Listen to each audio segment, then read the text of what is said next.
शोभा हो रही थी। सामने ही मालिनी नदी बह रही थी, जिसका जल बड़ा स्वादिष्ट था। अनेकों ऋषि मुनि आसन लगाए ध्यानमग्न थे। ब्राह्मण देवताओं का पूजन कर रहे थे। राजा को ऐसा मालूम हुआ मानो मैं ब्रह्मलोक में खड़ा हूँ। दुष्यंत के नेत्र और मन वन की छटा देखकर तृप्त नहीं होती थी।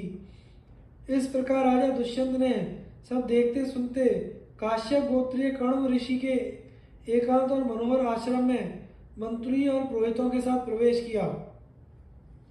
दुष्यंत ने मंत्री और पुरोहितों को आश्रम के द्वार पर ही रोक दिया और स्वयं भीतर गया। उस समय वहां कण्व ऋषि उपस्थित नहीं थे। राजा ने आश्रम को सूना देखकर ऊंचे स्वर से पुकारा, यहाँ कौन है? दुष्यंत की आवाज सुनकर लक्ष्मी के समान सुंदरी कन्या तपस्विनी के वेश में आश्रम से निकली।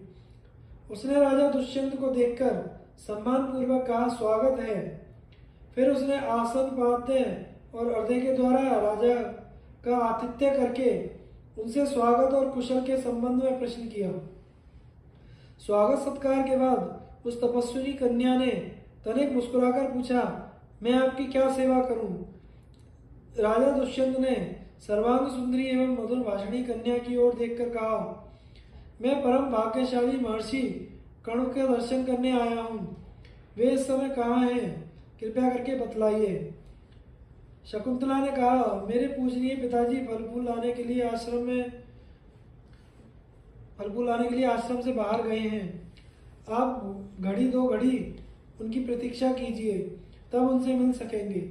शकुंतला की भरी जवानी और अनुपम रूप देखकर दुष्यंत ने पूछा, सुंदरी तुम कौन हो? तुम्हारे पिता कौन हैं? और किस लिए यहाँ आई हो? तुमने मेरा मन मोहित कर लिया है। मैं तुम्हें जानना चाहता हूँ। शकुंतला ने बड़ी मिठास के साथ कहा, मैं महर्षि कण्व की पुत्री हूँ।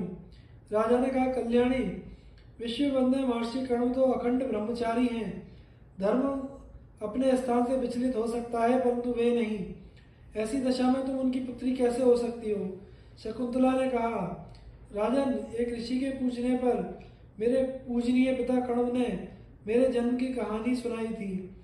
उससे मैं जान सकी हूँ, जिस समय परम प्रतापी विश्वामित्र जी तपस्या कर रहे थे, उस समय इंद्र ने उनके तप में विघ्न डालने के लिए मेनका नाम की अप्सरा भेजी।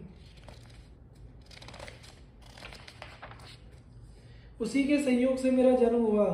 माता मुझे वन में छोड़कर चली गई। तब शकुंतों ने सिंह, व्याघ्र आदि भयानक जंतुओं से मेरी रक्षा की थी।